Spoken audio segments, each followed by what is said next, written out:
Greetings, traveler. Come warm yourself by the fire and let us regale you with mighty tales, tales of adventure, tales of heroism, tales of Tamriel. I am your host, Aggelos, the founder of the Dungeon Crawler Network, and, well, just all-around awesome guy, I guess. Yeah, that's how I'm going to say it. Modest. You forgot modest. Modest, yes, obviously modest.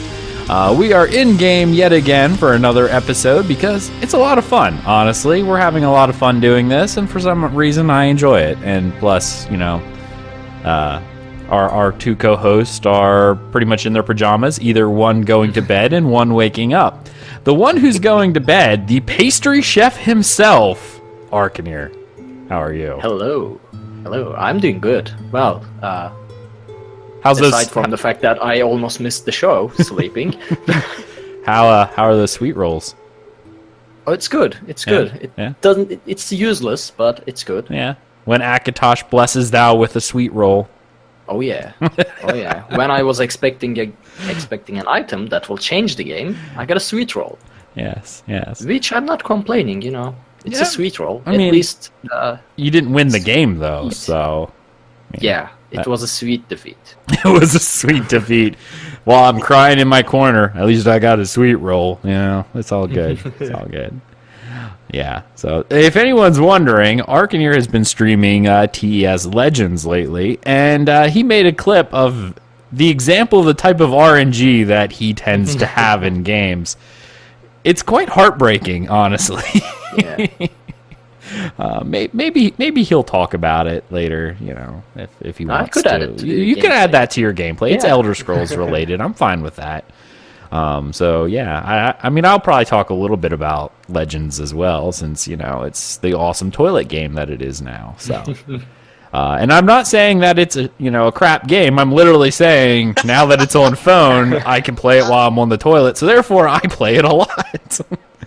That other voice, the one who always hears about my bath tacos, that would be Blood-Eye. How are you, Blood-Eye? Hello. I'm good. How are you guys? Good. Feel like a bath taco. No. No, you okay with I have that? some toast though. 'cause A it's toast? early. Bath toast? No toast. No, normal toast. Normal. Veggie Oh, light. what's the point of that? My goodness. I don't even know what's going on at that point. So for those of you who are just joining in, welcome. I see the chat room, so thank you so much for showing up. You guys are great. This is our 150th episode, guys. 150. Whew. A lot of podcasts don't make it this far, so it's a nice milestone to have, you know. So 150 is really exciting. Our podcast numbers go up by the week, which is amazing to me. That people are still finding the show, and actually, we have an email later on, which I will talk about, from someone who just recently found the show. So, I mean, people are still finding our show, where our audience is still growing. It's actually really awesome to see. So, welcome to all the new listeners, even though some of you have been sending me messages that you started from one are going to catch up. So, you know. I almost envy those people. They have a Those lot of who just content. found the show. Yeah. Oh yeah, because I remember when I first found the show, and there were only like 13 episodes before it, and I only got to binge listen like 13 episodes. Yeah. Not 150. That was what, 20 hours? That was nothing. Oh yeah. Well, actually, not 20 hours. The episodes, the first like 20 episodes weren't they like 3 hours? Or Yeah, something it each? might have been longer. I was trying to average out, but yeah, our first episodes were almost 3 hours in length. So, I mean, yeah, it was a different time back then. Not for anything else. It's just at that point in time, both Thais and I didn't have our kid, because there's something else for us. Our son was born. He's 2 now. We started this before we had him. So, I mean, technically speaking, our network is almost, well, I shouldn't say almost, it's 3.5 years old now. So, yeah, actually older than that, because it was January. January 21st, I believe, was the first podcast. That was 3 years ago and some change now, 3 years and 6 months, that Tales of Tamriel episode 1 came out. So Yeah. The year that ESO came out is the year that Dungeon Crawler Network founded, and, here we are all this time afterwards. So, still going strong, still doing what we do. Now having so many podcasts, I don't even know what to do with myself anymore. Like, that seems to be all I do anymore. This is the 4th podcast I've recorded this week. So yeah, this is my wind down phase. Like, this is the last show of the night or of the week, and then it starts all over again next week. Fun times. I don't know how you do it. Four podcasts. Technically, I do 5. I can understand 4 streams, like 4 gameplay streams a week, but 4 podcasts, 4 talk shows. That's dedication. Egg likes to talk. I do like to talk, apparently. So there's that too. Yeah, no, that is definitely not one of my failings, being shy, which is actually funny because I keep telling people that I used to be insanely shy. Like, I failed speech class twice, once in high school and once in college because I couldn't talk in front of people. That has shifted quite dramatically. I still have trouble with presentations and stuff, so I guess that's normal. It's actually really funny. Podcasting has really helped me with that. I have no problems with presentations anymore. None whatsoever. Yeah, that's good. Yeah, this kind of thing has actually almost been therapeutic for me in that regard because I used to not want to talk. Now that's not the case. So now people just tell me to shut up. We got what you want to say. Leave us alone, all right? I often get a lot of my whatever I'm after. I get a lot of that stuff done just because it's like, hey, we don't want to listen to him talk anymore, so we give him whatever he wants just so he shuts up and leaves us alone. And I'm fine with that. Like, that works for me. I have no problem doing that. So, all right. So we're going to shift things up a little bit this week, just because this is the 150th episode, and I did ask for people to send me emails, right? So a few people did send me emails. I have quite a few of them. So we're actually going to do almost everything in reverse. We're going to start off with the lore book reading because we want to do our sermon, and we're going to do that right at the top of the hour because this sermon is actually probably much just going to be a reading, maybe a little bit of analysis, but there's not a whole lot to really be said in this. And then, of course, it's the fun part about the 36 Lessons of Vivec.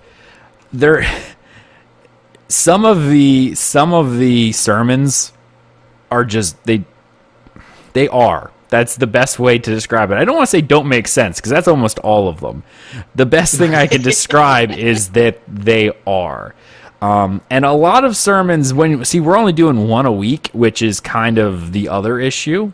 It's not really an issue because if I was doing more, that would be the entire, everything we do for that week.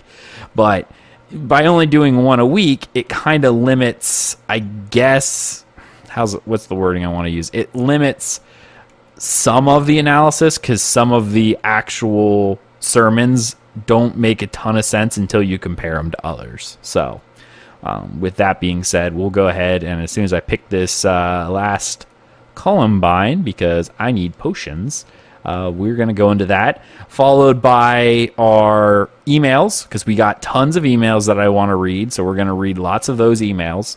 And then we're going to go ahead and jump right on into news, which is only one thing, and then gameplay will be last, which is just for this week because of the sheer amount of emails that we got, and I kind of want to hit them off at the very top of the hour. So, let's go ahead and take a look. Oh, and I mean, there's something. Look at that. There's a laurel wreath on my head. I wonder how I got that.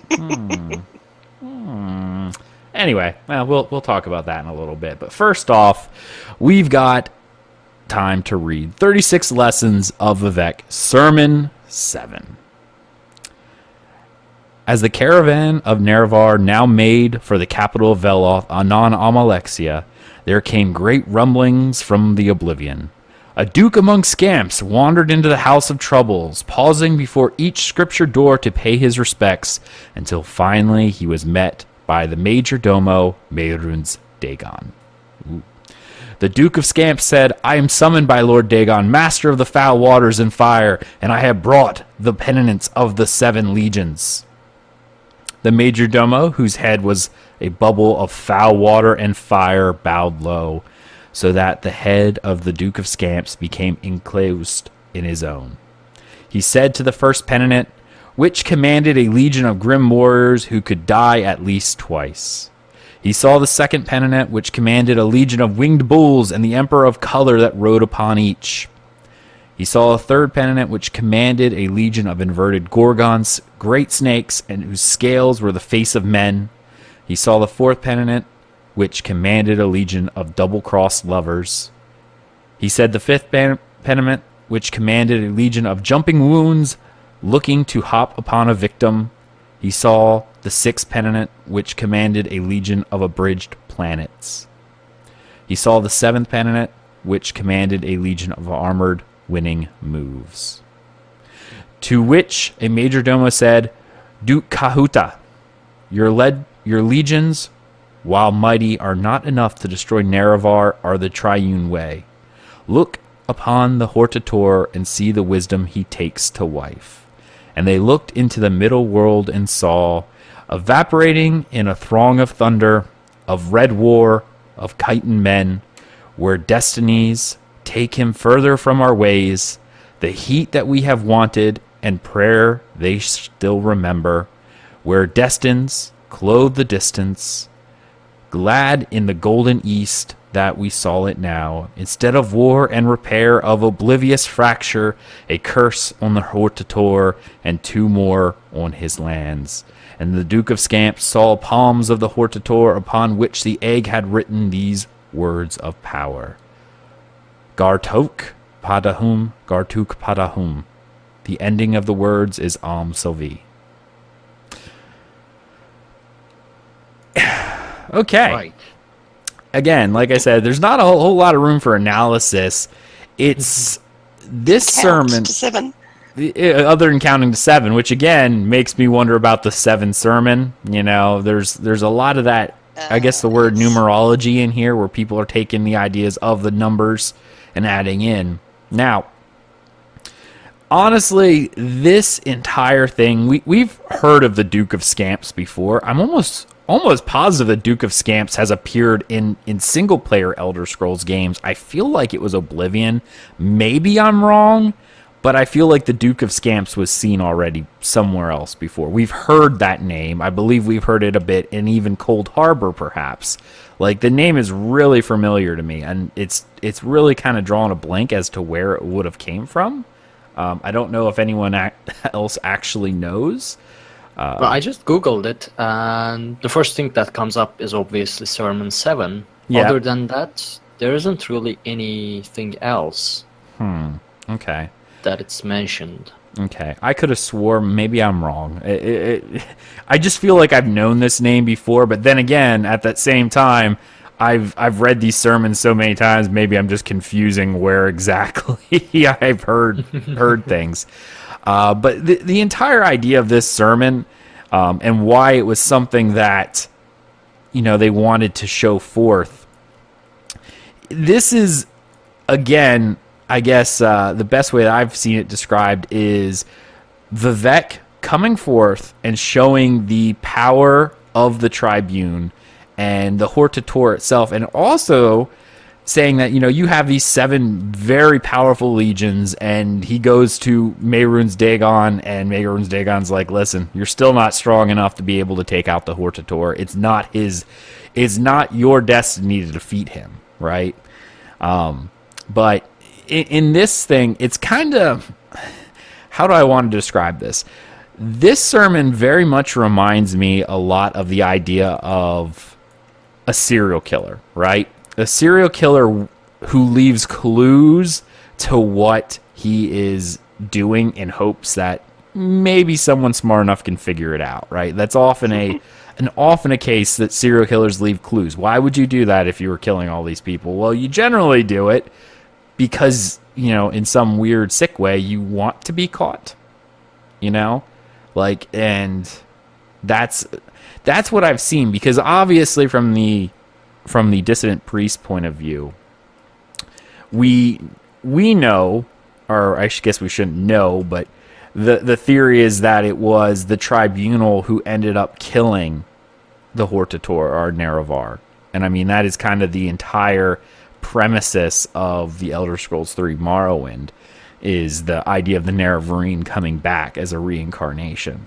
So this is almost like him showing the power of the Tribunal, but at the same time going, kind of leaving a breadcrumb of, yeah, the Hortator died, but it wasn't because of all this. So it's almost like he's setting up the scene for the Hortator to die, which ends up being killed by the Tribunal, if that is what you believe.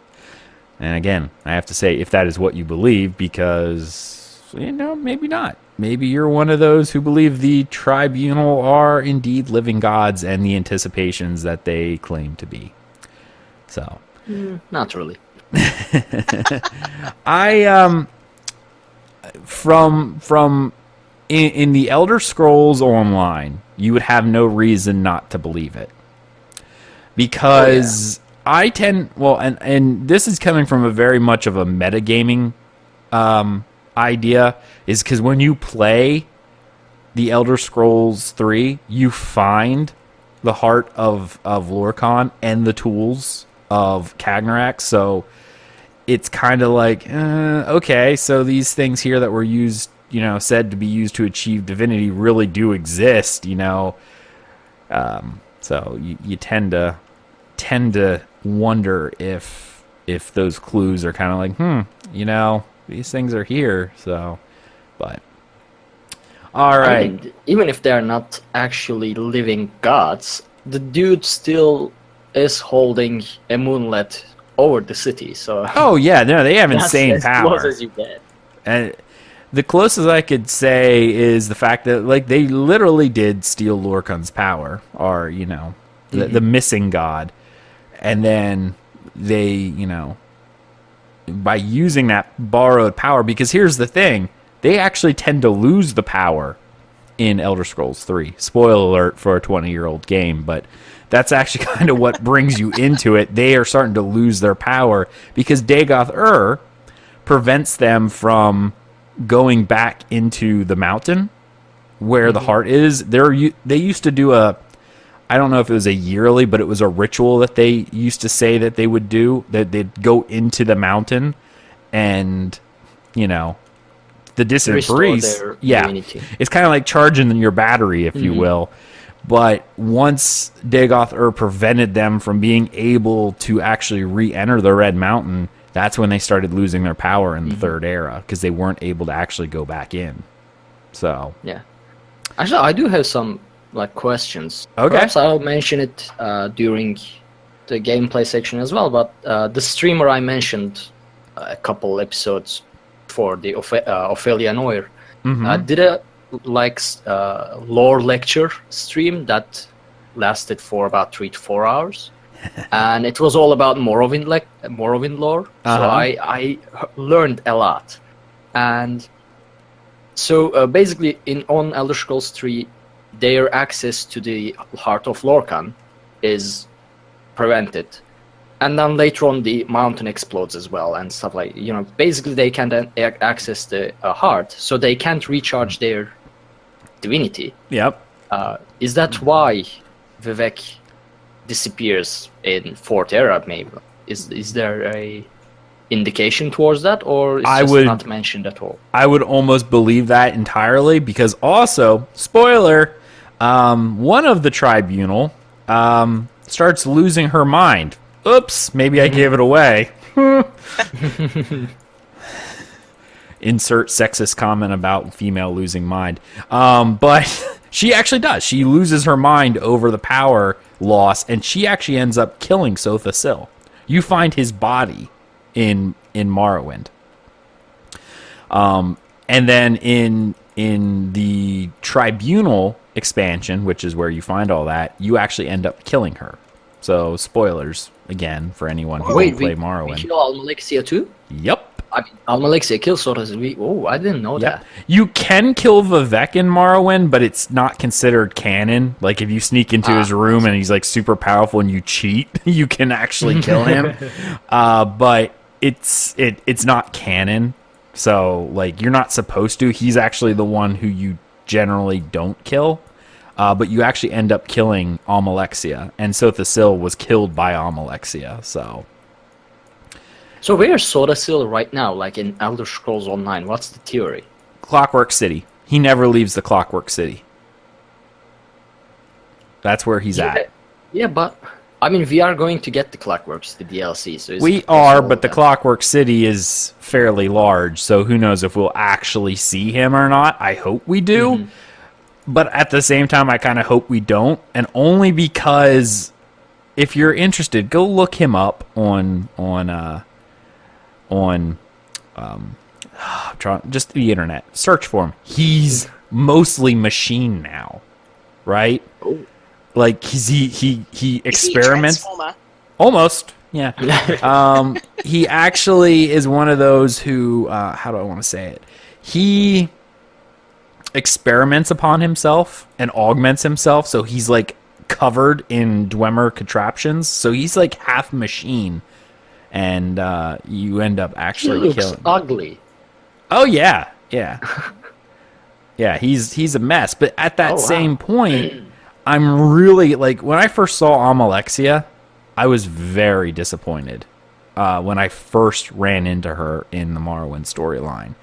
Because I mean, obviously she kind of looks the most quote unquote normal of the two. But I kind of wish they would have done something more with her to kind of set her apart from just a slightly larger, not night elf, Dunmer model with a slight glow to her, which kind of made her look somewhat golden. I really wish they would have done something different. And maybe they'll go back and redo her model because I have hope after seeing Vivec, because Vivec was freaking awesome. And exactly like I had pictured him. But Sothasil is the strangest of the bunch. Quite obvious. I mean, well, as you can see, he's kind of crazy, nuts. He's also the strongest, I guess, right? Not in terms of like physical prowess, but overall, like if they went to war.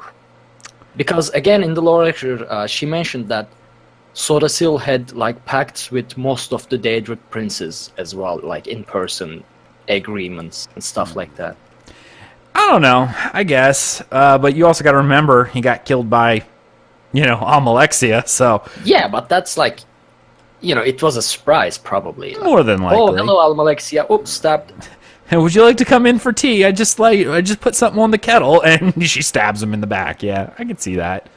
Yeah, those wily women, I tell you. Especially when they have powers of a god, they get crazy.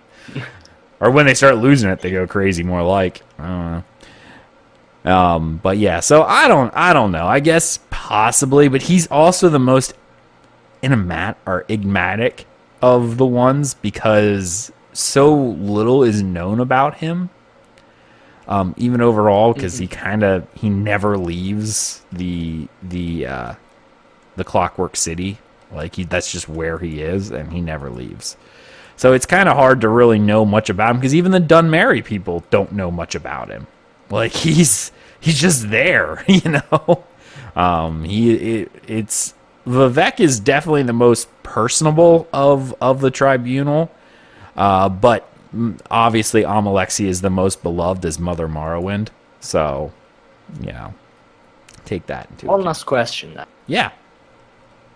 Do Tribunal have any interest in the Banner's War? If so, how does Pact not win this war? With 3 living gods on their side. Well, if you look at the leaderboard right now for Cyrodiil, I'm gonna do that. Oh, I can't do it until I log in. Darn. Well, actually, it's really funny because most of the leaders don't have any real connection with it. Because here's the big question. They kind of do, but they also don't. Why else are all the players getting crowned emperor and not, the kings like, King Euron or, Almalexia? Like, they're not taking the crown for themselves. And honestly, of the Tribunal, the Dunmeri people, the Tribunal, they're not even part of the Empire. Like, they are the only, I guess, autonomous nation in the Empire. And they're not even technically part of it. Like, they were the only nation that didn't, quote unquote, need the Empire when it showed up. They were so well run that they didn't, Tiber Septim didn't even conquer him. He couldn't.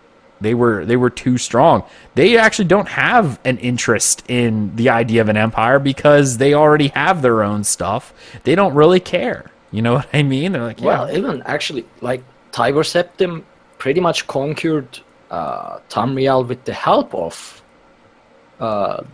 Numinidium, which was like he borrowed from, I don't remember, one of the Tribunal, I guess. The second Numinidium, not the original one, I think, but the later version of Numinidium.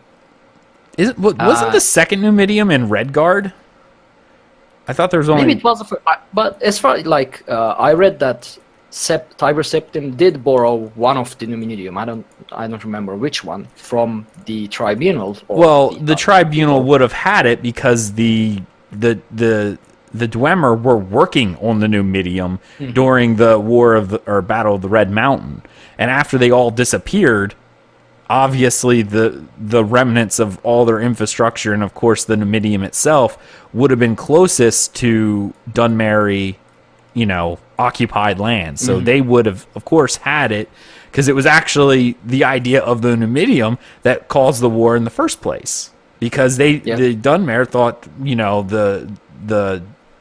dwarves were overstepping their bounds by trying to create a god instead of worshiping the, Azura, or the house of like the three.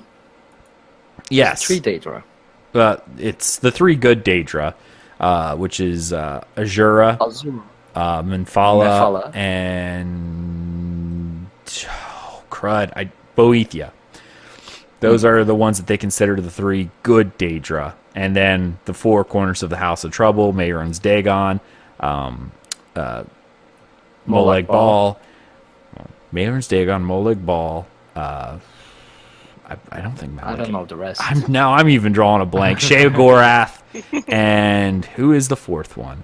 Why am I drawing a blank on the fourth one? It's not Malekith. No one cares about him whatsoever. Vermina, I think. Maybe it's Vermina, maybe not. I'm drawing a blank, and it's a long day. But, Malakath, Dagon, Molag Bal, and Sheogorath. Okay, it was Malakath. I actually didn't think it was Malakath because no one cares about Malakath. All right, so that was our 7th sermon of 36 Lessons of Vivec. So before I go running around trying to figure out what all I'm trying to do, which actually before I even do that, I need to open up my assistant here in game and actually pull out my frickin' bank because I just realized I threw rings in that I didn't really need because I had too many sword oath rings or whatever you want to call them. But, it is what it is. I've been saving all these gear sets now, which have been tons of fun for me. Just collecting gear sets just so that I have them. I don't know. If it comes in a good trait, I keep it. And then if it ever becomes a good item, I may already have it. Now, of course, I do the same. If they ever raise the CP cap, I'm going to be really upset.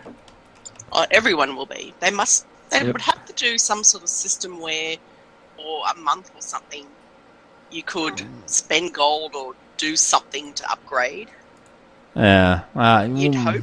You would hope, well, but I doubt it. They would never really increase the item champion point cap because no one would grind and everyone would just upgrade their items with gold. Yeah. Yeah. I mean, what's the point of increasing the item cap if not force people to grind?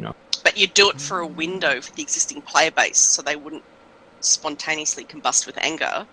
And then new players over time can then get higher. That's what I would think. Maybe. I don't know. I don't know. I get the idea of raising the gear at some point, But like what I'm doing right now is just something that no one would in their right mind would ever do. Because it's just insanity what I'm just doing, because it's, hey, I can collect sets and it's something to do. I do it. All my banking alts are full of various sets of stuff. Oh, really? I have one whole banking alt that just has necklaces. Wow. And another one has rings, and another one has monster sets. Really? Another one has stamina gear, one has tank gear. Yeah. So I'm with you, Ag. Okay, all right. I have I'm trying to look over here, and it looks like what I have is Meridia's Emblem of Searing Light, and I don't even know if I have one of those or Fasal's Guile. Anyway, all right, before I look into that, I might as well read some emails. So let's go ahead and scoot all the way down to our emails. First off, this is from Jonathan. This is Jonathan Bird, because he's awesome. Subject, many questions. Hey guys and girl, if Blood-Eye is on this episode, can probably tell who I am by all the comments on your YouTube. Absolutely, sir. I know exactly who you are. Thank you so much for commenting and, just being around and saying awesome stuff. So thank you so much. But I got a few interesting questions, and considering some are lore-based, Ag will absolutely love it. This is true. Number 1, in a previous episode a while back, you mentioned Sanctum Ophidia is the true last mission in the game where you defeat the serpent. My question is, who is the serpent, and what's he about, and what his role is played in the Mundus? Okay, so this is actually something that I thought was really fascinating when I was actually running through this, because it's actually, how do I want to say it? It's actually the serpent that we know in Craglorn isn't directly related to the serpent in the sky. It's actually different. The serpent in the sky, the ancient Needs actually worship the constellations, and these aspects that we see, the thief and the warrior and the mage that we see, and then the serpent in Craglorn, were actually beings of intense power that the Needs created. They were not, directly related to the stars, even though at some point that's what they believed, right? So when you're actually playing and running around with in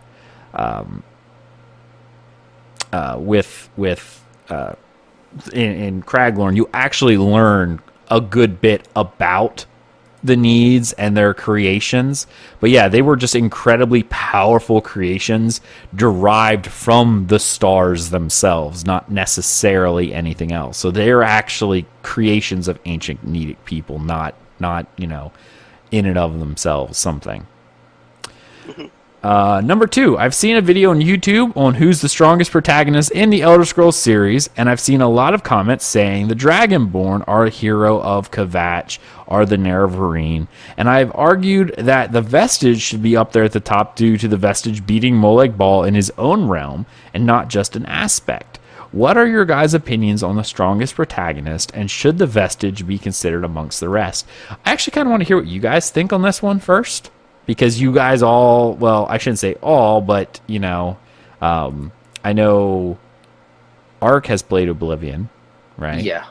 So, what are your thoughts? Well, I'll start with the Vestige, because it's the most recent one. Yeah. While Vestige is powerful, and he did fight Molag Bal, his main power when he was fighting Molag Bal came from the Amulet of the Kings, the amulet, that also gave the power to not Hero of Kvatch. Hero of Kvatch didn't use Amulet of Kings. Nope. But basically, without the Amulet of the Kings and the sacrifices, Vestige wouldn't be able to fight Molag Bal or even get close to him, at that in the last battle of game. Yep. So I'm just moving the Vestige out of the way. The most important ability of Vestige is that he doesn't have a soul, so most of the time they can't do stuff to him because he doesn't have a soul. That was the main thing about Vestige throughout Elder Scrolls Online.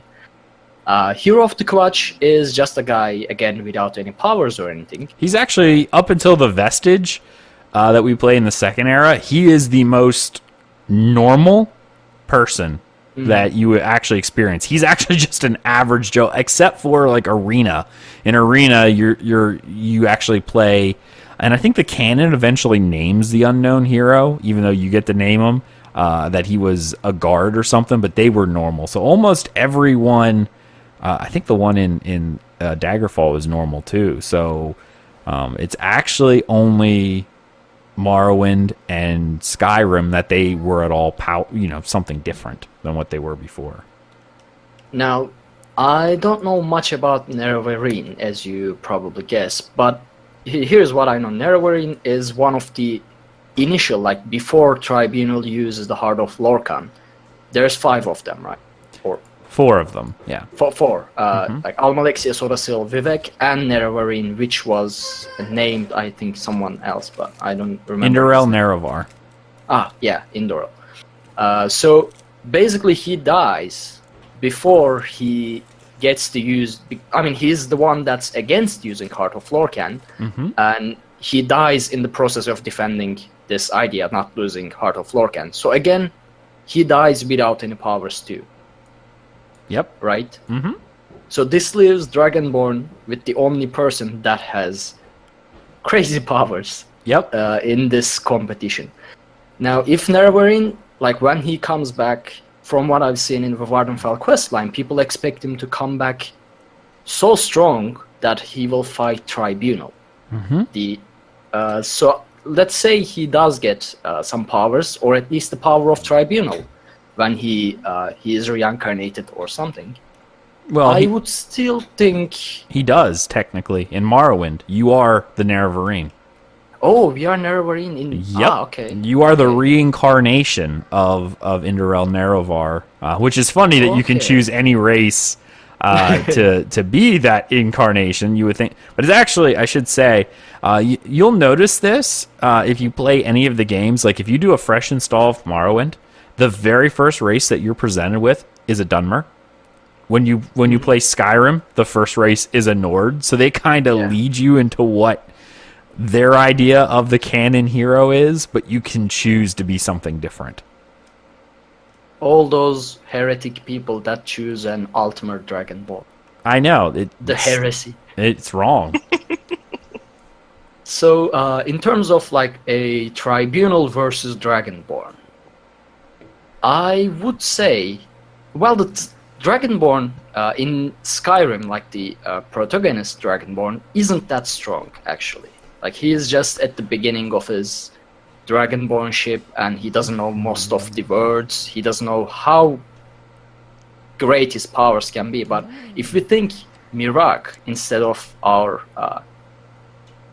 player's Dragonborn, I think a Dragonborn would take on Nerevarine without much of a problem. I actually tend to agree with Ark on that one, that the only one that's actually of all, I guess, anything special is the Dragonborn, who actually has innate powers. You could argue that the Nerevarine, because he's a reincarnation, but that's just the idea of a reincarnation. So I don't, the hero of Kvatch was just a normal person. He actually had, at no point did he have any innate powers of his own.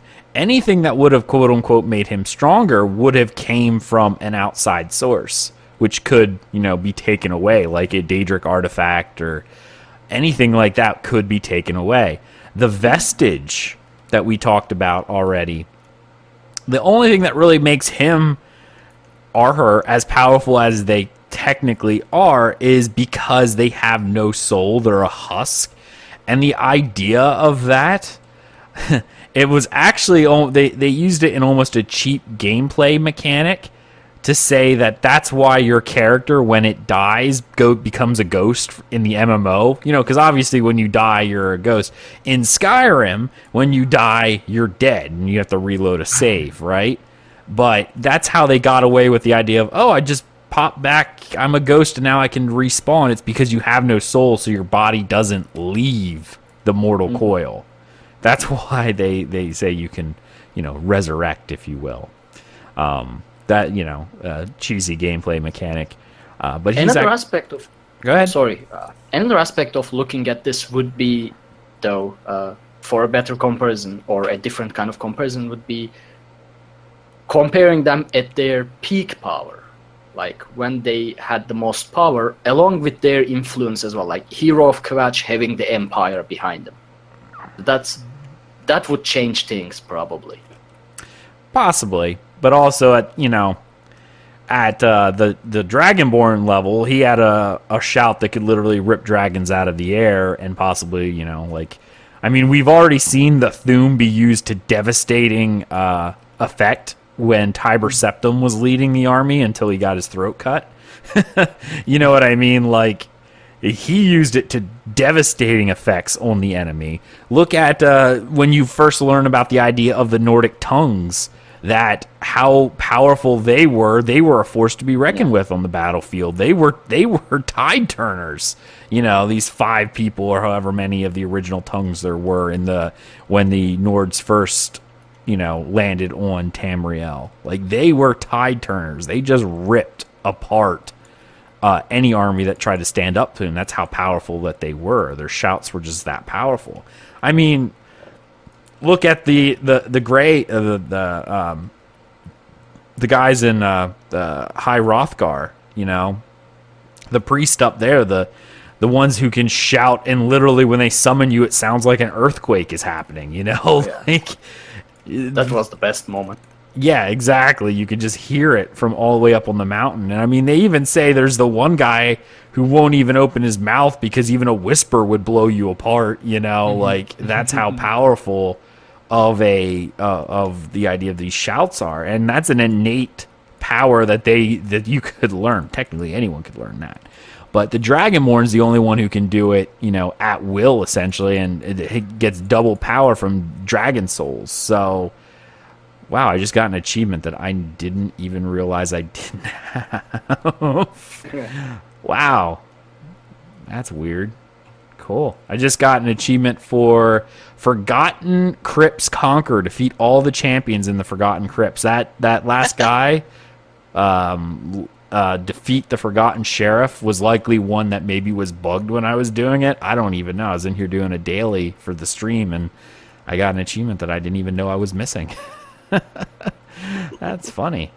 Anyway, so yeah, no, I tend to think that the most powerful of the ones was actually the Dragonborn, just because, he was also technically would have been able to use the Amulet of Kings if it still existed, because he was of dragon descent. So, he's of equal power to Tiber Septim, if you think about it, at least in the mortal coil sense of things. Mm-hmm. So, yeah.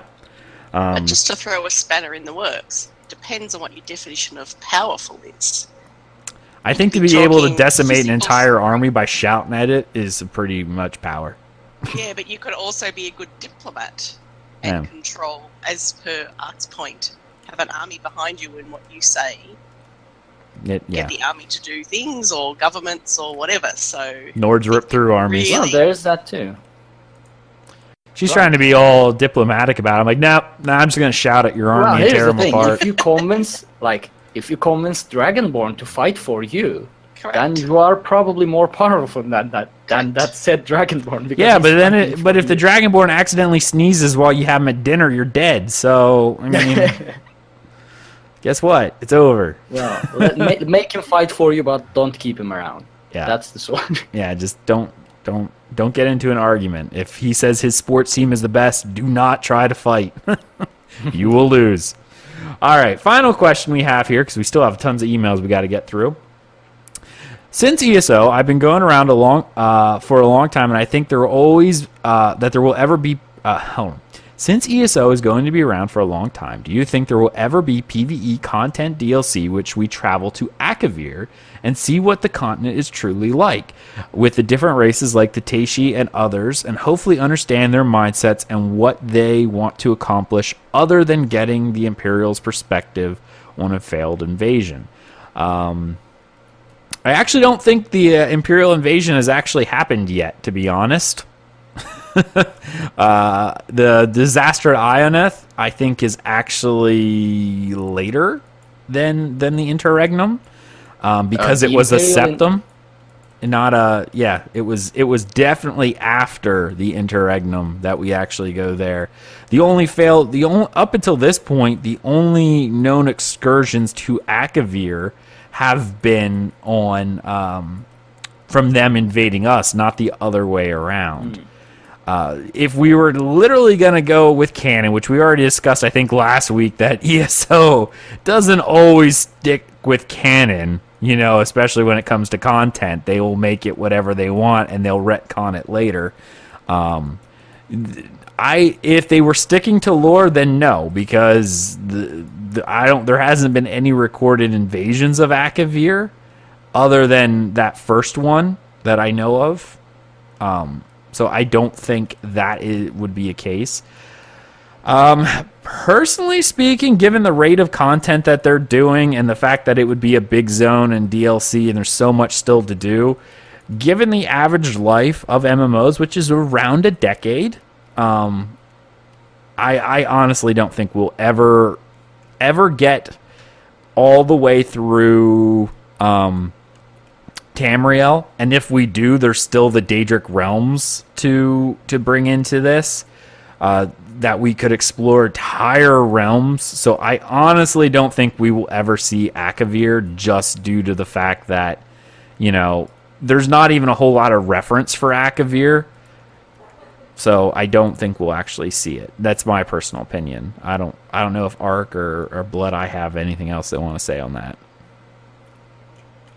Well, I mean, the main reason I think we won't see Akavir is that I don't think they would use up something that new, something that unknown in the MMORPG of Elder Scrolls. Without doing it. If they're ever going to bring Akavir into the play, they would probably do it on a single player game. So before they bring it in here, that's my opinion. I tend to agree with you on that one, thinking that might, be more the case, is the fact that they would probably end up bringing it into like you said, into the single player before they would bring it into the MMO, just because at that point then Bethesda would have its hands in it first before ZeniMax would get, because ZeniMax does do awesome creation, but they do it with the help of Bethesda, and I think Bethesda would probably want to keep its intellectual property to itself, at least for the creation of new things.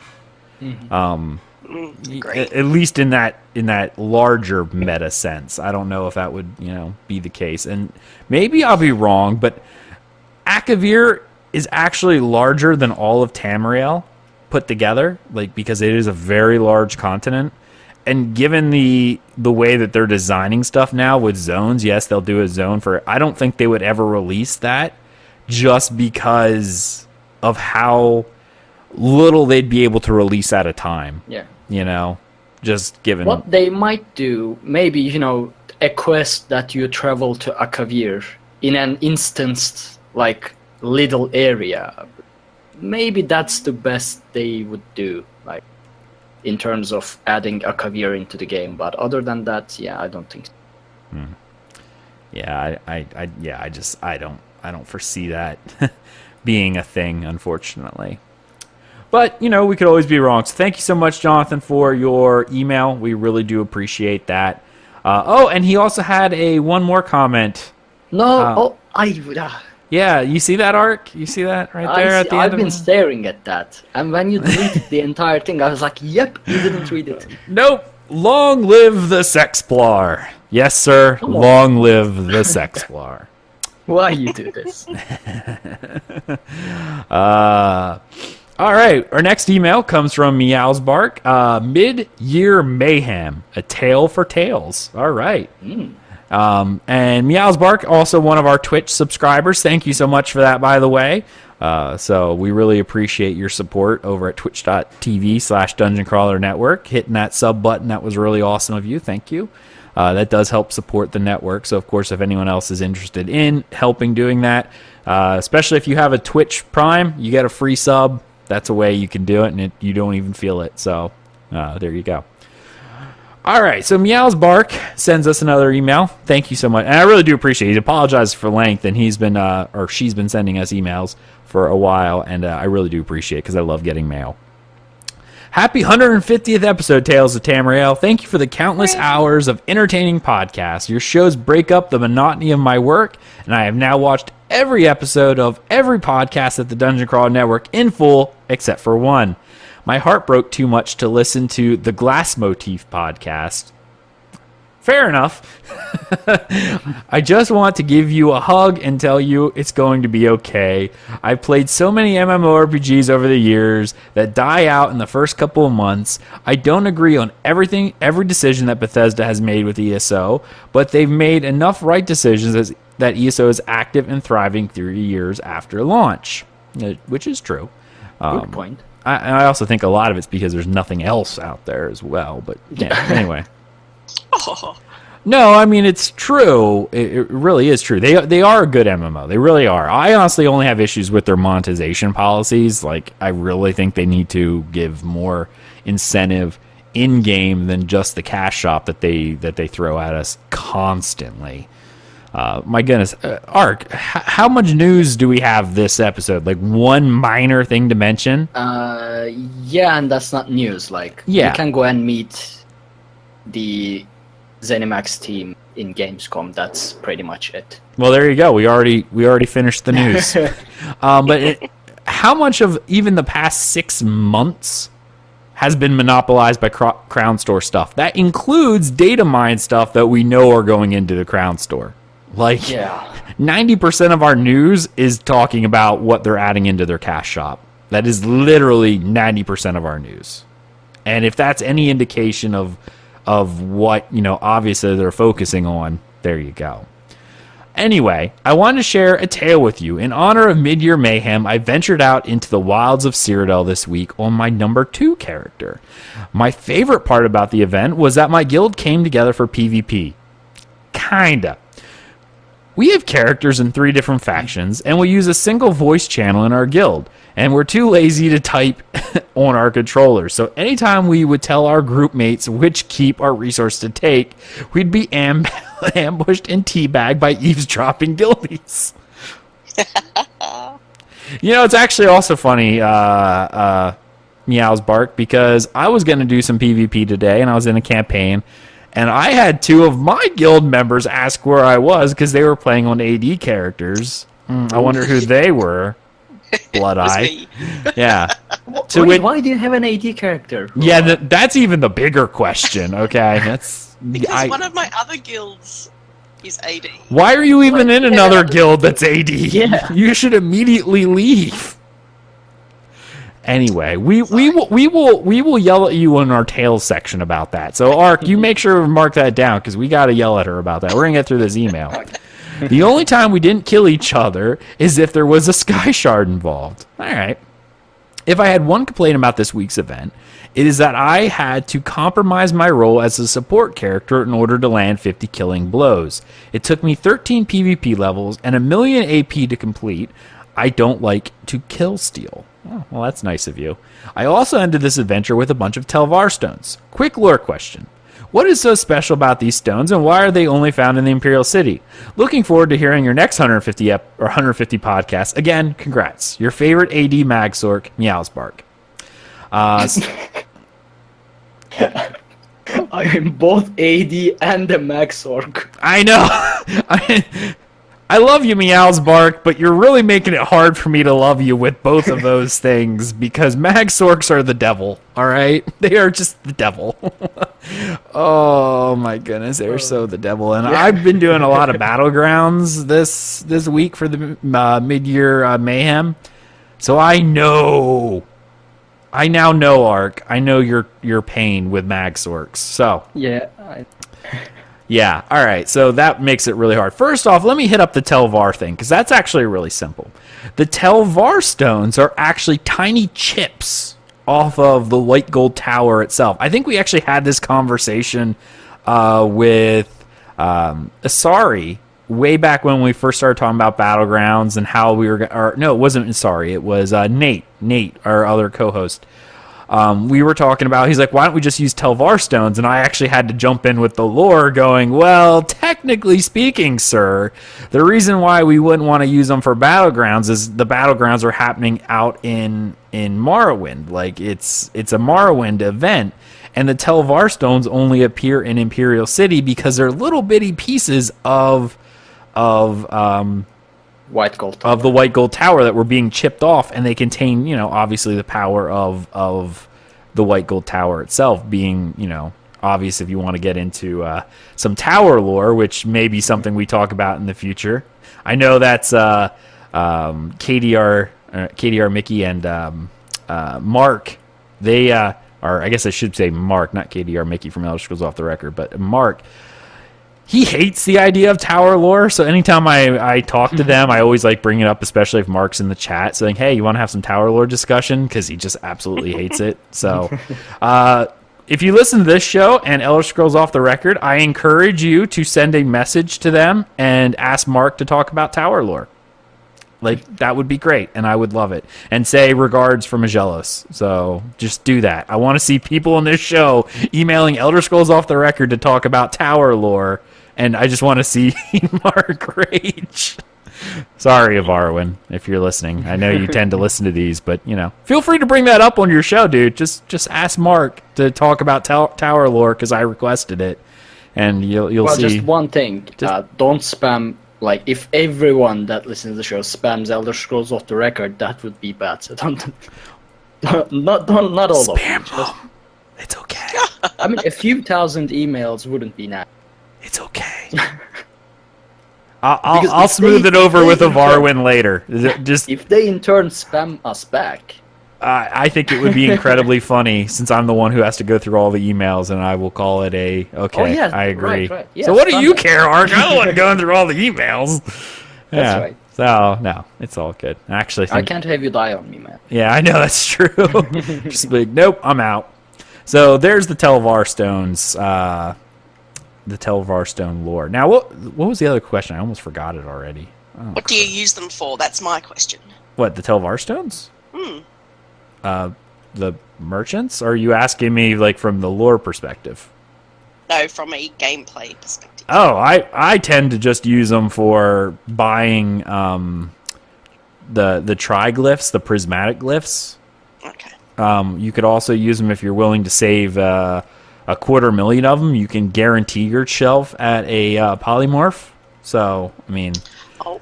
Now, those polymorphs also have a super low drop chance out of any bag that you buy with Telvar stones, which are only like 1,000 or something like that. Like, you could buy the Telvar stone bags that have pieces of gear in them, and there's a very small chance that you'll end up getting the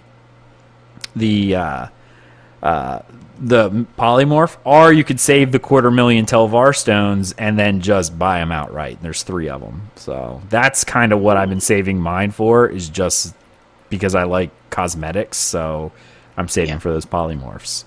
But I'm pretty far away, because at one point I spent a lot of Telvar stones. I forget what I spent them on, but I used up a lot of them. So yeah, that is a thing. All right, so let's see here what our next email is. Because thank you so much, everyone, for sending me all these emails, because this is something I did request for our 150th episode, because it's kind of like, this is what we're doing on this episode, answering fan mail, because you guys are the reason why we're here. Our very own Sean O'New from the network has a discussion topic. First off, Ark is right.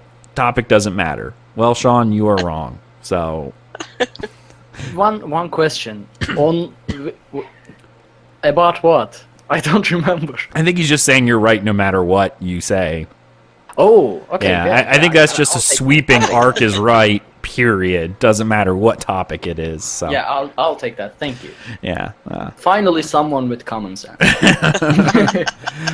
I was recently listening to an off-the-record podcast, and Avarwin mentioned that increasing the cost of subscription to $20 a month and having the Crown Store cost. As you know, some people would like this and others would despise it. I have an alternative solution.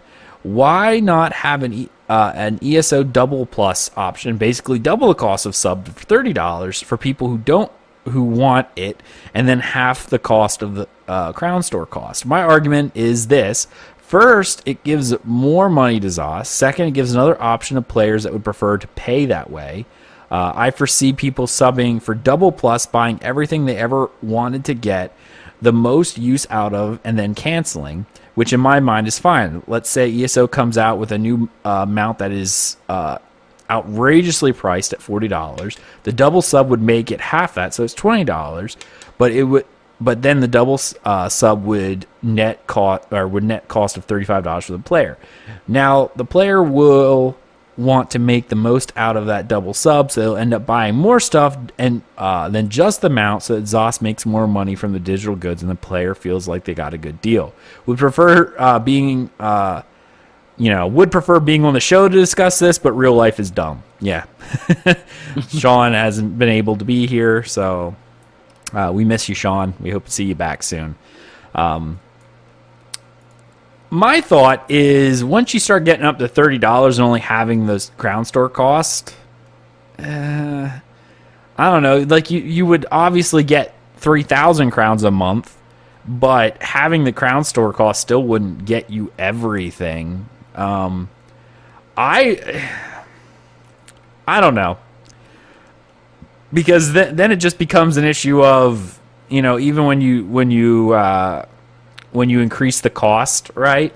That eventually they'll just start going, well, listen, we already have the people here who are doing the, ESO plus, so that gives us free reign to do a $10,000, or a 10,000 crown item, because that's only $50 for them, who are already subbing at that point, or at that amount. So I don't know.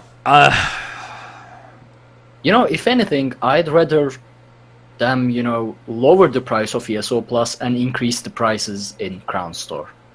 That works better for me. I would rather pay $30 a month and not have a Crown Store and have everything. Like if there was a sub only server, I'm still more akin to the sub only server, like a gold server, like another data center or another mega server that would be considered their, ESO plus that was a sub only, even if it was increased cost of $20, $25, $30 to get onto it, and all the Crown Store cosmetics were then in the game tied to any random achievement they want to throw it on, then I would rather that versus the cost. At that point, then you lose control of your character if you can't pay the sub, but then you can always go back to the old server, I would love the idea of a gold server, an ESO plus server. That would be more what I would prefer than just increasing the sub fee and then decreasing the Crown Store cost. Because again, I think more people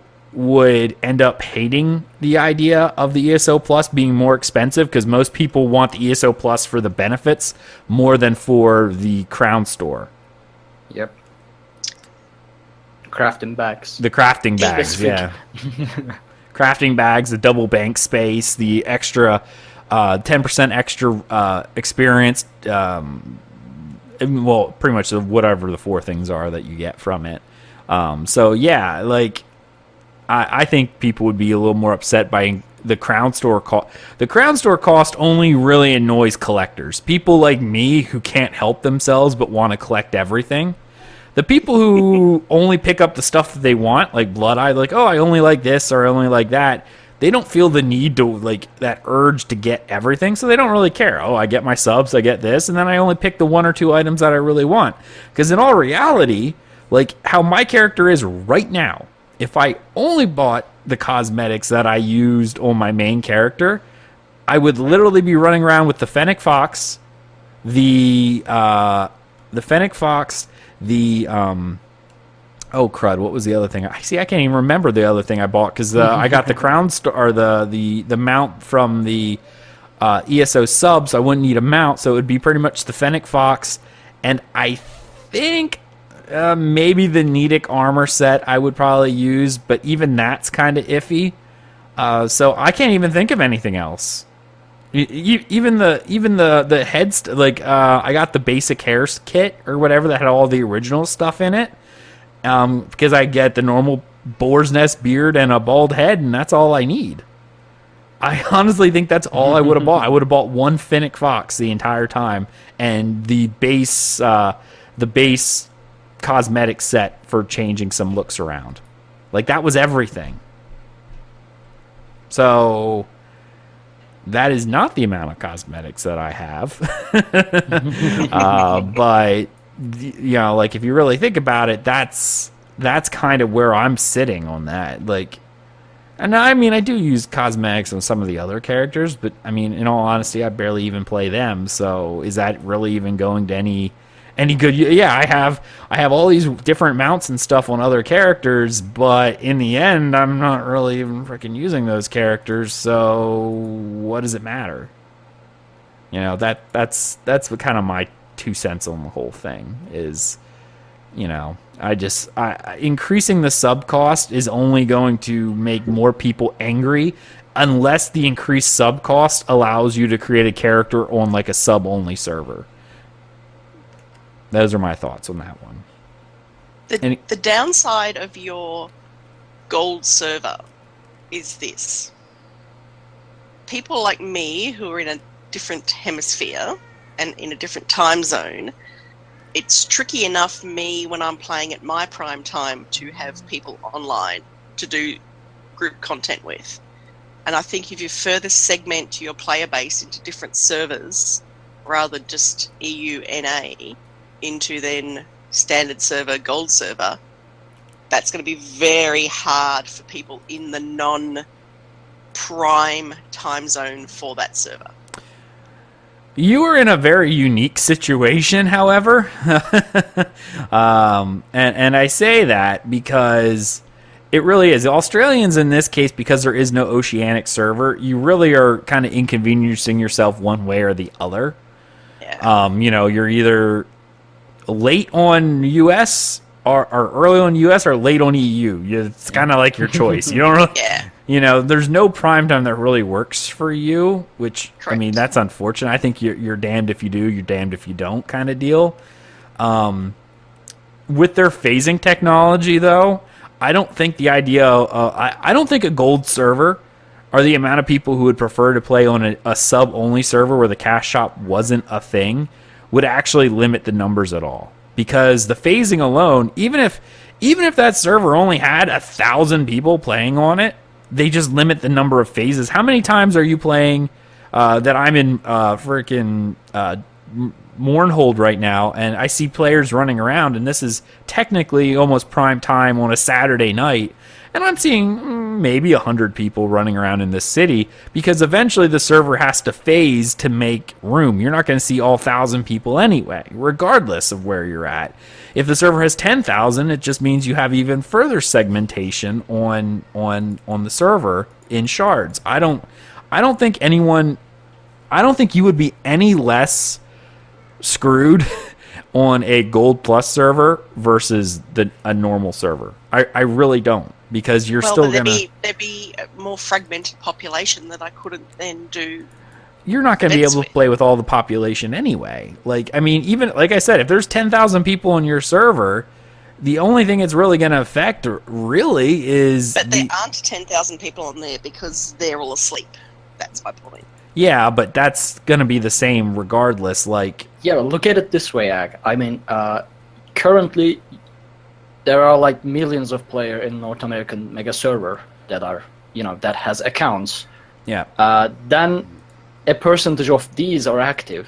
Then a percentage of these that are actually in Abonart Pact. Then, you know, a percentage. I'm not saying there's not going to be less people. Like, there will be less. The amount of people, like the struggle of putting together a trial group, even though you are with millions of players on the North American mega server, you know the struggle of putting a trial group. Now imagine cutting those numbers by millions and just ending up with a few thousand people. They will, you know, the server segmentates everything in itself, but player base also fragments within itself. Like, they go to different guilds, they go with different people and all. And yeah. by the end, when you cut off cut out those numbers, you are not left with 100 people like you see on Deshan right now. You are left with maybe 2-3 people that you know, which won't be online at the same time, and basically you won't have many people to play with. So I think that's the problem with Robot is. I also think you guys are looking at it from a non-MMO player perspective. Yeah, you're right. Putting together some trial groups is hard in our guild because our guild isn't a trials guild. I run with like Nerdman and stuff in his. They have multiple. Like we were trying to put together a trial the one night, and he's like, my guild decided they were doing more trials tonight. So like almost all of his guild was in trials. Like if you wanted to do trials, if that's something you want, you join a group of players that actually have it. If you're, and you know, I'm not saying anything bad about our guild. Obviously, I love our guild. I'm just saying our guild is more of a you come in, you do what you want. And we do events, but the problem is we have such a wide range. People aren't really here for a purpose other than the socialization aspect. And that socialization aspect really limits, like what we can do because not everyone is kind of into the same things, right? Like, so it's kind of harder. It's like, hey, we're going to do a trial tonight. And people are like, yeah, I don't like trials, but let me know whenever you're going to do X, or whatever the case may be. If you really want to do stuff, you join a group of people who are like-minded to do those things with, and then you're not going to have those issues. So, like I said, a lot of the issue that we have as a guild. But if they're not online, then they're not online to do stuff with. I honestly feel like I said, there's probably oceanic guilds formed on North America, like for you. That if you joined an oceanic guild, like looked for an oceanic guild, went on the forums and looked for an oceanic guild, you would find people who would play at those times. For me, like an EU side that's on, or a gold only server with only sub people, how many, like I can honestly say a lot of people would, I think you're underestimating the amount of people who would play on a sub only server because of the fact that there's no crown store. And because they're already paying the sub anyway, because they can't play this game without a sub. You know what I mean? Like, half the people who play this game, I shouldn't say half, maybe some of the console people don't really care, but anyone who's serious, you can't tell me anyone who's not serious about this game does not play with a sub because of just the crafting bags alone. Like, if you're serious about this, you can't play this without it. I know I tried. I'm like, nope. I think I made it a day, and I'm like, nope, I'm out. I'm resubbed. Like, that's how long I made it without a sub. So how many people are actually playing without a sub who wouldn't have the opportunity of just going, yeah, no, I'm playing on ESO plus, But yeah, all right, we're kind of going around in circles on that because we have our own thoughts. But that's all of our thoughts on that. Our final email from Teddy. Says, greetings, dear Tales of Tamriel. My name is Teddy, and I am a 15-year-old who lives and works on a farm in northeast Iowa, and I love your podcast. I found your podcast about 3 days ago when I was preparing my old iPod, so I'd be able to most listen to something as I worked. I downloaded your first 8 episodes and have listened up to episode 6. I found Skyrim one day and I searched the internet and then I proceeded to watch everything I could on it. I watched, listened, and learned so much I became a resident expert of my friends on the subject of Elder Scrolls. Even though I've never actually played it until about 3 weeks ago, I purchased it for $13. I've yet to play any other Elder Scrolls game as I hardly have any time for Skyrim. I may have a chance to play ESO soon, so I wish to be prepared. In Skyrim, and talking, and you guys talking about the games, I love to be a holy warrior who heals and yet is formable on offense. What race ought I to choose to get this playstyle? What skills should I focus on? Again, I love your podcast, and I thank you for making it. Sincerely, Teddy. Well, Teddy, thank you so much for sending us the email. I'm glad that you found our show and that you are, enjoying it and hopefully getting ESO soon if that's something that you're interested in. Holy Warrior said, now this is something for me, obviously. Depends on what you really want to do, Teddy. because of how they change things around with the Templar, there is, how do I want to say it? If you want to go stamina, some of the best races for stamina would be either Redguard obviously is the best. Khajiit's pretty good for crit, but if you still want to get that Holy Warrior archetype, they might not be the best. Nord is also good because they actually have some stamina to them. Not as good as Redguard for sustain, meaning like being able not to run out of stamina as quickly, but still decent. Honestly, if you want to be an offensive type, playing an Altmer, which I would never encourage, is good just for the magic boost. But I would honestly say one of the ones who make some of the best Templars, especially if you're going to be a Magicka Templar, is Breton.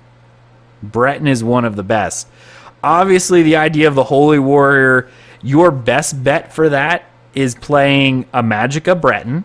All right? And for healing, if you really want to be offensive with heals, go Magicka, be a Breton, and focus on the Adric Spear line. Huh? No. Or an Altmer. No, don't go Altmer. Breton. Breton. Their actual magical reserves are awesome. So go Breton and go focus on one specific skill, which is called Puncturing Sweeps. Okay? Puncturing Sweeps allows you to do damage and then also heals you for the amount of damage done. And being Magicka, you can also have Breath of Life on your bar for quick heals. There's a lot you can do. So if you want to be that Holy Warrior, go a Magicka Breton in ESO and focus on, for damage, use Puncturing Sweeps. And then you can kind of augment around the way, you know, using the other skills from the other lines. But you could pretty much do everything for Templar skills at that point. So hope that helps, Teddy. Really do appreciate you listening, and glad you could take us to work with you.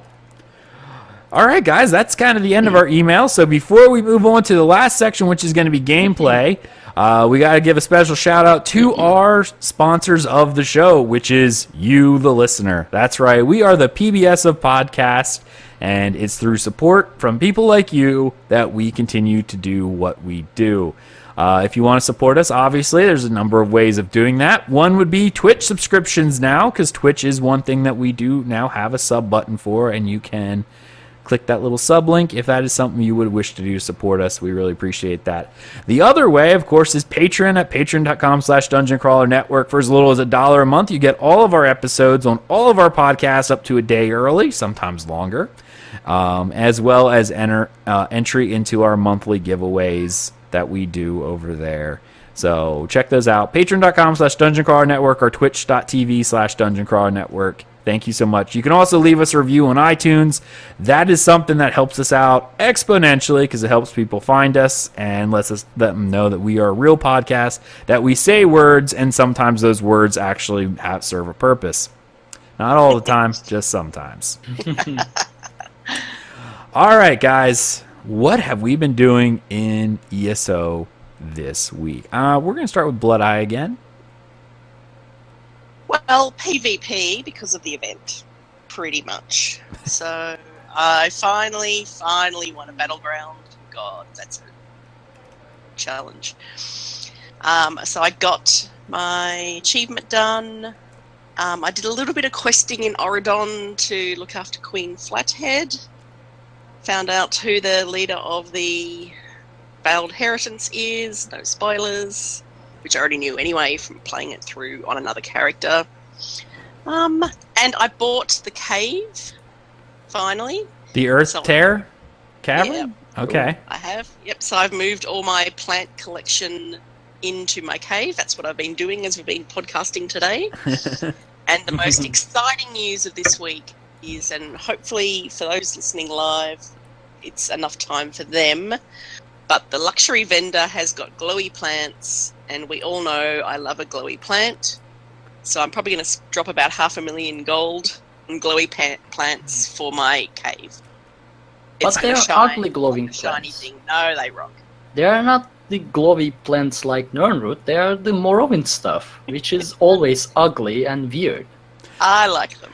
Now, Ark, you've specifically said that Vardenfell was way prettier than you've ever seen before. The Vardenfell is pretty.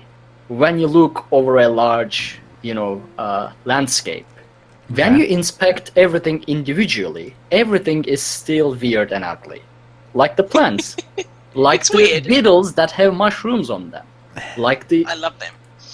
like Vivec itself. Vivec itself is weird and ugly. Yeah, I agree. I don't like him. Oh, I mean, the god of Vardenfell is weird and ugly. Agree. He's He's a floating amazing. lamp. Would you He's a would you- floating lamp. Would you put Vivec in your living room? Absolutely, I would. I might put him in my cave to light up.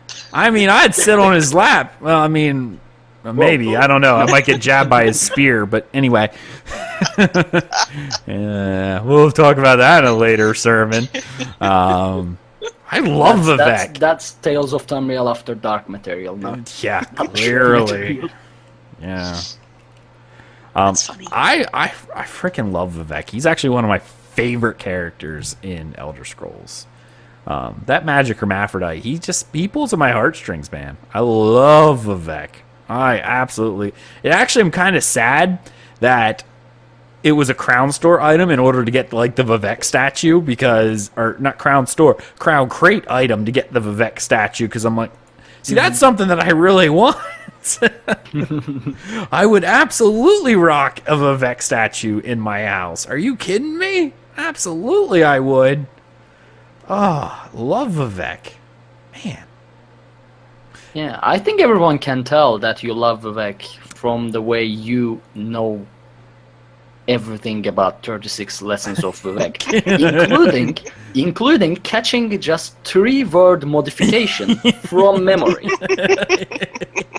What the hell? Good time. That might have been a thing. Yes, that definitely might have been a thing where I may have caught someone tampering the Vivec scriptures to try to trick me. So, yeah. Anyway, everyone needs to go and buy glowy plants. Going and buying glowy plants. I'm saving up money for the Falkreath Hall, so That's what I'm doing too, and yeah, definitely. Gotta get that Falkreath Hall. That's kind of my aim right now, is getting that bad boy. So, trying to save some money. Almost up to almost 700,000.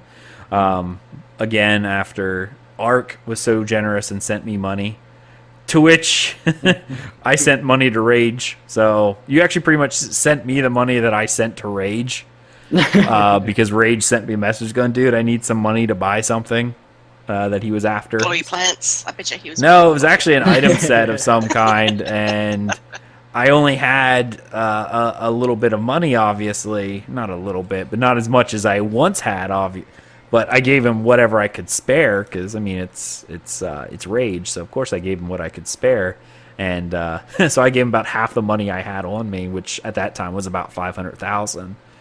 So you gave me back pretty much what I gave to him. So now I'm pretty much back to where I was before. So yeah, I'm working my way through. we'll get there. Yeah, You'll probably get there before me, but still. yeah. Well, I don't know about that. Because right now I'm just looking for a motif page, so that way I can. I wasn't even looking for motif that entire time. Which one do you need? Hourglass. Order of the Hourglass or something like that, or whatever it is. Because I'm attempting to do a crafting writ, so I'm just looking for shields, see what I can find. I may have Order of the Hour. Let me log in and check in the meantime. Yeah, I'm gonna check too. Oh, nice. Well, anyway, continue your stories. That was. I think that's it. PvP. Been doing some stuff with Storms and his American morning and my Australian evening. Okay. That's pretty much it. Life will go back to normal once the events are over, and I can continue on doing my normal stuff. So that will be good, actually. Yeah, true. I mean, that is definitely something that, will get better as time goes on, because once the event's going on, that's pretty much all anyone's ever doing. Ark, What about you, sir? Yeah. So, I did a few things. I also did most of the PvP, which I guess I'll talk about in highlights, like just the highlights. But before that, I did Veteran Cradle of Shadows again, and it's still a very tough dungeon. Also, I figured that my build isn't working as well as I hoped it would, because most of the mechanics in Cradle of Shadows is one shot, one kill, even if you have like crazy damage mitigation. So perma-block build doesn't really work in Cradle of Shadows, which is why I'm trying to get a new build going. But I'll talk about that as I, progress. Yep. So PvP. Since the battlegrounds were bugged, I switched to Cyrodiil, and there are a few highlights that I want to mention. Okay. Now there was this battle of AD versus Ebonheart Pact that lasted pretty much about entire night. Like, I checked it up every now and then, and it was still going the same way. Between Castle Alesia and Castle Shalman, Keep Shalman, there's a bridge. Ties both castles. Which, by the way, yeah, that river, I know is full of slaughterfish. No matter how small the body of water is in Cyrodiil, there are slaughterfish. Beware. So if you fall, you die, and the only other passage to Castle Alesia is the other bridges from the south, which is a long way. Mm-hmm. And if you try to get to those bridges, the AD will probably just rush through and get the... By the way, not Shalman, the Blue Road Keep and Sejanus Outpost. Anyway, so entire night, like, I was there for the first couple hours, then I kept checking back and forth back. AP pushes to the Castle Alesia, gets pushed back, there's a battle at the bridge, we die, we get pushed back to Sejanus, then we push AD back, there's a battle at the bridge, we kill AD, and push for the Castle Alesia. This kept on for the entire night. They couldn't get Blue Road Keep, we couldn't get Castle Alesia. Entire night, like probably 100 people. So that was one of the highlights. Then our group just separated from that endless battle to grab our scrolls from the AD. Now, first scroll run went flawlessly. We stormed the castle. Everyone, like 25 people, almost everyone laid siege, and because you have to be very fast when you are going for the scroll to not get ambushed. Everyone laid siege, and the castle just went down pretty quickly, and we grabbed the scroll. And we ran all the way back to our scroll temple. Of course, we got raided in the way a few times, but, people got separated from the group. The classic tactic to slow down the chasers and stuff like that, and everything worked perfectly. Then we went for the second scroll. And this guy, and I was streaming this guy grabbed the scroll. And man, he didn't sprint once. So he was just walking? Whenever he got 7k stamina, he casts rapid maneuver. Okay. Even though we were casting it all the time anyway. And not once he sprinted, not once he holded that shift button down. Because I checked, I ran next to him. all the people, like 20 people in the party, were yelling like, "Stop casting rapid, sprint!" And no, we tried zone chat, we tried all chat, we tried yell, we tried whispering him, we tried group chat. Every 7k stamina he gets, like every few seconds, he casts rapid.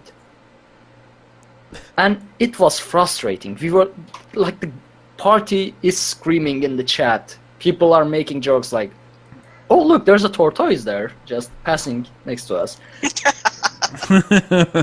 We were working so hard to delay the AD that was chasing us. Because, I mean, we were going slow, so they can catch up all the time. Like, we kill them, right? They respawn and catch up us again all the time. So eventually we got the scroll. But it was so frustrating. Not one. So, I mean... So that was one of the highlights, one of the frustrating highlights. Then after that, I still needed a few boxes. And since the server got empty, like it was around 4 or 5 a.m. at that point, and server was empty, so I wasn't able to get any keeps or anything. Yep. So I decided to try and do the scout report, daily scout report guests. Because when you do the quest, you get a box. At the same time, I also grabbed the capture a mine, capture a resource quest as well, just because in case I found someone and do it. I wasn't expecting to actually solo resources, but what I found is, because I failed sneaking, I had to actually engage the combat. I actually solo captured the resource. Yep. I can do from that that point. Yeah, from that point forward, I just went ahead and started capturing resources for the quest and get my boxes the fast way. Yep. Yeah. Now the highlight of this was I was capturing this resource. I don't remember which one. Deep into the AD territory, because that was the quest. I think it was Castle Brindle. Oh, I had that one too today. It's pretty much all the way on the far south side of the triangle. Just at the AD border, actually. Yep. You can't really get any closer to AD without actually being an AD. So I was capturing it as usual, and there came 2 AD guys. Now, I was just one tick away from capturing the resource, and I thought, okay, since they have 2 people and I'm just 1 person, it wouldn't tick, because that's how it is in Battlegrounds. Yeah.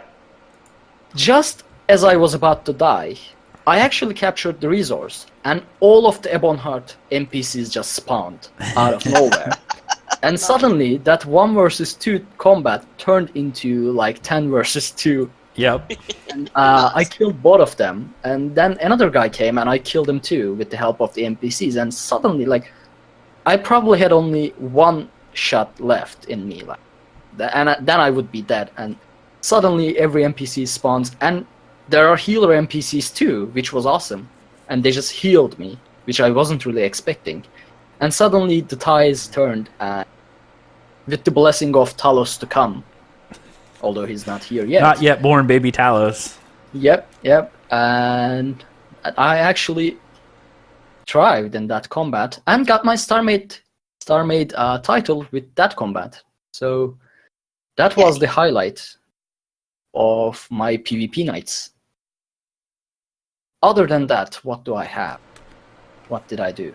Oh, well, as I mentioned, the lore lecture stream from Ophelia Noir was about a lore quiz she was going to do for a giveaway of Morrowind Physical Collector's Edition. Obviously, I joined. Yep. And even though it was all Morrowind lore that I had zero idea about, I almost made it to the final round thanks to our lore discussions and Vivec lessons. So I just wanted to mention that as well. It was great. So I actually knew most of the questions. And the question that I failed in getting to the final round was this. Whose idea was it to use the Heart of Lorcan? First, I thought, okay, this has to be Sota Sil with his, crazy ideas, and, he's an engineer and scientist of Tamriel. So I thought if anyone was going with this idea, it has to be Sota Sil. And Vivec is obviously half against it. Yeah. Then I thought, but they all used it, and I'm not sure about Almalexia. And even if Vivec was half against it, it doesn't mean he didn't have part in the idea itself. So I picked, it was the idea of Vivec, Almalexia, and Sota Sil. And I think that was the question that made me not go through the final. But yeah. So who was it? Did they say who it was? It was Sota Sil. Yeah, it was Sota Sil. Yeah. All right. Yeah, I was curious. I'm like, you were right on it when you first said it. I'm like, I backed away. I changed my answer. Yeah. Doubted myself, and Yeah, it's because of Vivec. That Vivec, I tell you. The lamp. The magic hermaphrodite. Warrior poet himself. Collector's edition and all. He always causes problems, I tell you. And I think that's pretty much it. Okay. Well, for me, it was PvP. Who would have thought?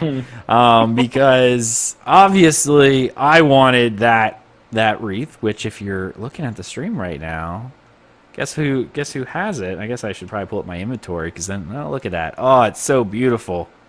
See that laurel crown that I wanted so badly that I got now, so I'm very happy about. Yeah, I did a lot of PvP this week, a lot in order to get it, and I do gotta thank Arkhaniir for the tip on the message or the daily quest, because that was actually the thing that I was stuck on the longest. My first battleground that I ever did was a win, so I know a lot of people were stuck on that quest. Now, I didn't start battlegrounds until after. Like, most of mine has been solo capturing Imperial City stuff. Like, I've just been running around Imperial City capturing the districts by myself. And that's how I've been earning a lot of the stuff. But it was actually the boxes that were my biggest hurdle, right? Like, just trying to get all the boxes. So I was running around trying to get all that, and I'm not real high in levels, but I'm high enough that I don't get boxes as often as I used to, so I'm still not really sure if the boxes are done by like a percentage of whatever your current rank is, or if it's a set amount or what, but it feels a lot slower. Maybe it could also just be the fact that, I'm trying to pay attention to these things, and maybe that's why it felt slower. I don't really know. I don't know the answer. But that was obviously my hold-up point for all of this, was those boxes.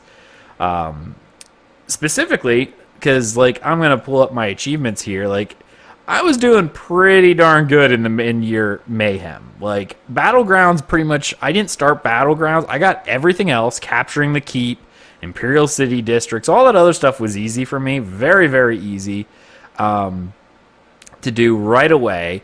The opponents I got mostly in Battlegrounds, but actually I shouldn't say that. I got about half in Battlegrounds. The rest of it was me soloing in the Imperial City, one versus, 2 or 3 people at a time to get everything. So I do have my Star Made Knight, but my big issue was the Pelennel's Midyear boon boxes, getting all of those. Because, you get them with your rewards of the worthy boxes, or emails, or messages, or whatever you want to call it. But those were the hardest thing for me to get. Now, while I was doing PvP and doing the Battlegrounds, a few of the achievements I got, like quadruple kill. So now I have the Merciless title because I earned 4 kills while defeating 4 opponents in a team deathmatch within 10 seconds of each other. That was a 1-on-4 battle, me versus all of them. So that was fun. Tactician, help a team capture both relics within 10 seconds of each other. Again, I have that too, but I don't know how I got it. I can't even get from my I was carrying a relic within 10 seconds. Another guy was carrying a relic. So pretty much what we did was we ran as a group.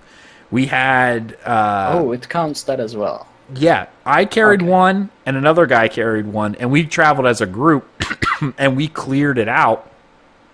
And then we just ran them back. So we ran together. Battleground Butcher. Win a team deathmatch with 500 points before any other team reaches 200. So, I mean, that was pretty much... And I got a title, Battleground Butcher, off of that. Claim Staker. Sees at least 4 capture points without dying. That was interesting. Battleground Dominator. Capture all 4 capture points simultaneously in a Dominion match. So we had all the flags were ours, and then the other achievements are the only other achievement I got was Steady Centurion. Earn your first Steady Centurion medal by taking at least 250,000 damage in a single Dominion match. So I think I'm using the Paragon. Like, I don't remember what it is though. Right. Like, it was something nice, but I don't remember what. As you can see, a lot of my and those were the first times I was doing Battlegrounds, so I was rocking those Battlegrounds, so I was pretty excited about that. I didn't have any issues once I started doing those. It was just a matter of getting them done.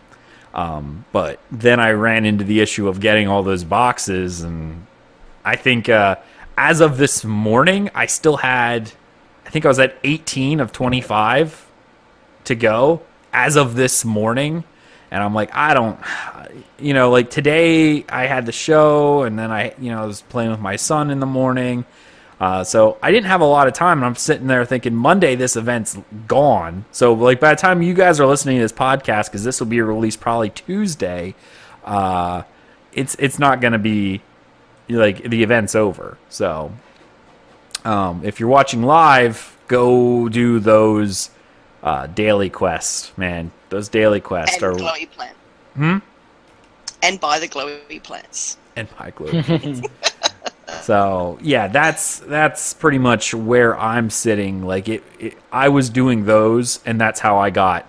Ark saved my bacon at this point. Otherwise, I'd probably still be farming Battlegrounds. In fact, that was actually what I was going to be doing for this stream, had I not listened to Ark. And the one time, that he was right for the Sean. I'm just kidding. He's been right before. Oh, I have to give Ark a hard time. I love you, Ark. Yeah, I love Ark too. He's the best. But, Ark definitely got this event for me, because if I wouldn't have known that, I was like, as soon as he told me that, and I did them and I got them, I just kept picking up the scout missions, and that's all I did. Scout and capture order resources. I just did those two, and then I'd port back. I'd grab them again, do them again, grab them again. So that's how I finished it this morning, like just by running back and forth, doing those quests. So Ark saved my bacon and got me the last things I needed by giving me that tip, because otherwise I would not have known that. I honestly would not have known that. So thank you, Ark. I really appreciate it. Problem. So that definitely helped me get everything that I needed. So obviously that's all I've been doing in ESO this week, because, well, I mean, that's kind of been the main focus, right? Is everyone's been doing PvP. Now I have been running around in Cyrodiil, like doing some keep stuff, and I gotta admit, man, there's something about Cyrodiil that's just, I was doing it for a bit, and now I'm sitting there going, I really kind of feel like doing more PvP, just jumping in there and really doing more Cyrodiil as a whole. Not Imperial City or anything like that, but I mean literally going for the the Emperor type thing. Maybe I might do that one day when Thais and my son are away and I have vacation at the beginning of a week. I may do an Emperor run or two just to go nuts, but who knows? We'll think about it. I won't see a Templar on the throne, Ag. A Sexplar on the throne. Yeah. A Sexplar on the throne. Yeah. I'm going to go DC and just block you. Rally the forces of King Emeric. Yeah, I hear you. So when you have to bow to the Sexplar as your emperor, just be prepared. Not going to happen. Just saying, it's gonna happen. That reminds me, also in the event, I finished all of the Imperial City sewer quest line and the overland, every single little find the person, take this to this person the other side of the zone. I've done all of them too. So I have cleared the entire Cyrodiil map in this event. Out of all those weeks that I was running Imperial City and Storms has been running Imperial City, you've only just now finished the main quest? Well, because, you know why? Because you run those on your Thursday night and I'm at work. Haha, time zone is proven. Well, time zone sucks, so... But see, you kind of proved my point. You're damned if you do, damned if you don't. If we were on a pay-only server, it really wouldn't matter if I was on that server and you were on the normal one. We still don't mesh up in time most of the time anyway, so... Points made. Yeah, so I got you. I hear you. But yeah, no, congrats. I really do love the Imperial City. It's actually one of my favorite. Well, obviously, it's like my favorite zone. I love the zone. Just the whole idea of the zone is amazing to me, and I absolutely love it. So definitely something that I love going back in and doing all the time. But there's something, I gotta say, there definitely is something about Cyrodiil itself, taking those keeps, standing up on those ramparts, shooting my arrows down at people. It was pretty nice. I really did enjoy myself.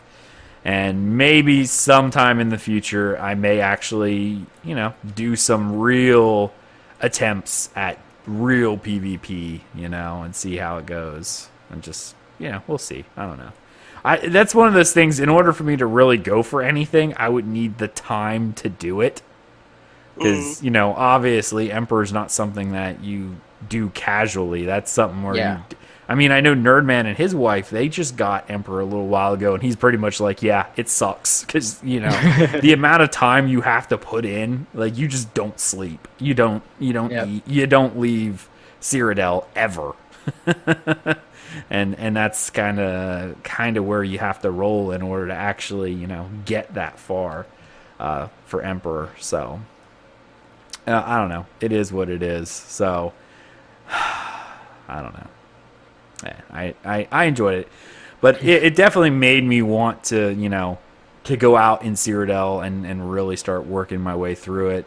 And that also makes me go, man, I really need to get a better PvP build together, because while my PvP build, I wasn't even running a PvP build for the majority of this, I kind of was like, man, I really should put some points around and mess around with some different points and try to work on a nice PvP build for, for dungeons and things like that in the future, or for PvP in the future. So I'll have to start working on that. All right, guys, I think that is about all we've got for today. So I guess Blood-Eye, where can people find you in game? Anything you want to say before we end the show? No, good show. Happy 150th. Well done. In game at Blood-Eye and in Discord as Robot Dancer. Nice. And Arkhaniir. Well, pretty much anywhere that says Arkhaniir, that is ARKHANIIR. You can find me on Twitter. You can find me on Twitch. I've been streaming more regularly. So if you want to come hang out and chat, that is twitch.tv/Arkhaniir. And if you want to contact me, best way is either through Twitter, or if you have something long type, more than 140 characters, arkhaniir@gmail.com. Also, you can follow my work at arkhaniir.com. There you go. Email one, but the website. Nice. And that's about it. Cool. Obviously, you can follow me at Aggelos, AGGELOS_WF on Twitter, in-game at Aggelos, AGGELOS, because that's where I am pretty much everywhere. That's the name I take everywhere I go, so that's where you can find me. Something we didn't talk about, TES Legends, which you'll have to save for next week, Ark, because that's something we forgot to talk about, so let's make sure we mark that down. You can follow everything we do, DungeonCrawlerNetwork.com, YouTube.com/DungeonCrawlerNetwork, Twitch.tv/DungeonCrawlerNetwork, Facebook, Twitter at DungeonCrawlNet, and of course patreon.com/DungeonCrawlerNetwork for those who wish to support us. Thank you so much. We really appreciate it. We really appreciate everyone who even goes out and downloads this show every single week. Our numbers continually go up every week, and it just amazes me every time I get the reports showing the amount of people who have downloaded the show. It just blows my mind, and I really do appreciate it. Thank you so much for listening. We hope you enjoyed this episode of Tales of Tamriel, and we will see you next time. Everyone have a wonderful night, and we will see you next week in Tamriel. See you later. Okay. See ya. Bye. When Akatosh slew Lorcan, he ripped his heart right out. He hurled it across Tamriel, and the heart was heard to shout, red diamond, the heart and soul of men. Red diamond, protect us till the end. The laughing heart sprayed blood afar, a gout on sear it fell, and like a dart shot to its mark down in an alien well. Magica fused the Lorcan blood to crystal red and strong. Then wild elves cut and polished it down to chimel at a ball. Red diamond, the heart and soul of men. Red diamond, protect us till the end. When elves lost Nirn to men, Akatosh gave the stone to Saint Alesh in token of her right to sit the throne. Red diamond, the heart and soul of men. Red diamond, protect us till the end. Red diamond, protect us till the end.